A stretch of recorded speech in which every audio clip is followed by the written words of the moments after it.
In this video, I will show you how you can fix if the private browsing feature is missing on your iPad. Now, if you're trying to open private browsing, but if the option for private browsing is missing from Safari, then just go to your home screen and open Settings. Under Settings, just scroll down and tap on Screen Time. Now to continue, you will need the password of the parental controls of your iPad. After you get the password, then just tap on Content and Privacy Restrictions, and from here just select App Store, Media, Web and Games. Now on this page, just select Web Content.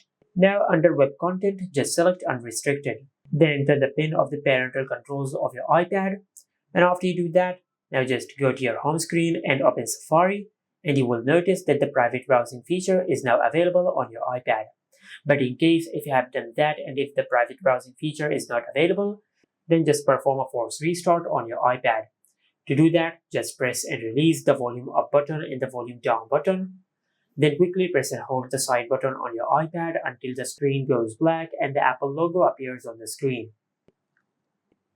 Once the Apple logo appears on the screen, just release the side button. And once the force restart process has been completed, the private browsing feature will be available on your iPad, just like that.